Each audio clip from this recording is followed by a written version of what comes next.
aí, galera faminta por terror? Senhora Morte vem contar mais uma historinha para alimentar seus medos. Hoje eu trago para vocês A Visita do Diabo. Eu tenho 93 anos de idade, mas essa é uma história tão assustadora para mim, que mesmo vivendo 1000 anos, lembrarei dela. Isso aconteceu quando eu tinha 13 anos e vivia com meus pais e 4 irmãos em Worcester, Massachusetts. Nossa casa era modesta e tínhamos uma vida humilde.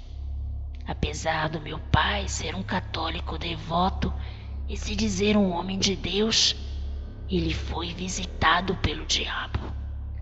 Uma noite, ele chegou do trabalho tão zangado com todos nós que nos ameaçou de usar o atiçador de fogo da lareira para queimar o nosso traseiro.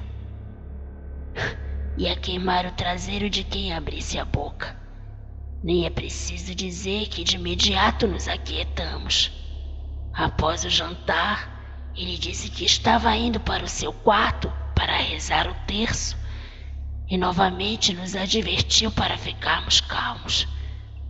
Ele estava realmente estranho aquela noite. Passados uns 10 minutos que ele entrou em seu quarto, ouvimos um grito lancinante. Lembro-me que minha mãe ficou nervosa e tentou entrar, mas a porta estava trancada. O que nos causou surpresa, porque meu pai nunca trancava a porta do quarto. Tremo só de pensar nos próximos sons que ouvimos. Eu e meus irmãos, que estávamos no quarto ao lado, escutamos um profundo grunhido animalesco e a voz de meu pai tentando argumentar algo. Estava claro que ele conversava com alguém, mas quem seria? Sim, quem seria? Pois ele havia entrado só no quarto. De repente, uma voz de homem muito profunda invadiu a casa. A impressão que tínhamos é que esse outro homem falava as palavras de trás para frente. Em seguida, meu pai soltou outro grito assustador. Agora, podíamos ouvir os sons das coisas sendo jogadas no chão, o espelho quebrando. De repente, um baque surdo soou, como se alguém estivesse sendo jogado contra as paredes e a porta. As pancadas ressoavam altas.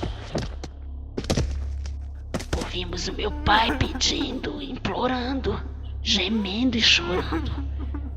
Meu pai parecia um homem diminuído pelo medo. Diante daquela confusão toda, veio à minha cabeça a passagem de Lucas, que eu tinha acabado de aprender na aula de catecismo. Lucas 13:28, que dizia: ali haverá choro e ranger de dentes. Meu pai ainda ficou no quarto, passando por aquele tormento de gritos, choros e grunhidos, por aproximadamente uns 20 minutos antes de sair.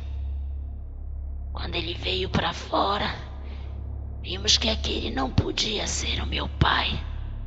Ele estava abatido, com rugas profundas, choramingando com vergões, cortes, contusões, e cada parte do seu corpo estava vermelho, demonstrando que ele precisou lutar por sua vida. Lembro da minha mãe abraçada a nós. Coitada, parecia uma estátua de cera, lívida e boquiaberta. Ele abriu sua camisa e nos mostrou a marca profunda de uma cruz queimada em seu peito. Entre lágrimas contou que ele tinha tentado afastar o diabo com seu rosário. Ele pensou que poderia queimar o diabo com um crucifixo, mas estava enganado. Quando Satanás viu a cruz, se irritou. Foi então que o diabo agarrou seu braço, dizendo ao meu pai que ele estava com muita raiva, empurrando a mão de meu pai que segurava o terço, até que a cruz queimasse seu peito.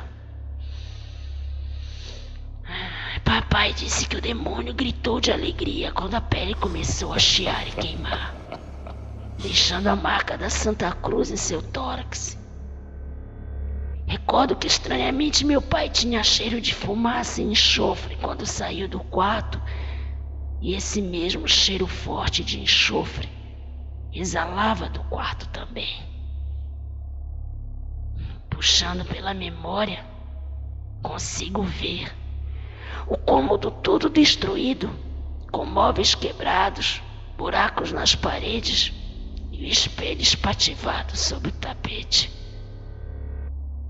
Com o tempo, as feridas e os machucados do corpo do meu pai cicatrizaram, mas os ferimentos emocionais não. Depois daquela noite, ele que tinha um temperamento ríspido, se amansou, e assim ele viveu o resto de sua vida, como um homem quebrado e depressivo. Algumas vezes ficava por horas sentado em sua cadeira na varanda, com o olhar perdido e mareado. Um ano depois, ele faleceu. Minha mãe, minhas 3 irmãs e meu irmão nunca falamos desse acontecimento aterrorizante até muito tempo depois da morte de meu pai. E até hoje, eu não sei porquê. Talvez a gente temesse que um visitante misterioso e indesejável voltasse para nos perseguir. Ah, Deus nos livre. Não tenho dúvida de que o visitante era o diabo, mas o motivo pelo qual fui visitar meu pai eu desconheço. Passei a minha vida inteira pensando comigo mesma o porquê daquela visita. Estaria Satanás cobrando algo que papai havia lhe prometido? Teria ido até meu pobre pai para tentá-lo por ser um homem temente a Deus? E aonde estava Deus nessa hora? Bem, por incrível que pareça, apesar de ser uma história apavorante, ela nos ensinou uma lição muito importante. É preciso vivermos a nossa vida corretamente, com muito amor, carinho e esperança. Foi isso que a visita do diabo nos ensinou.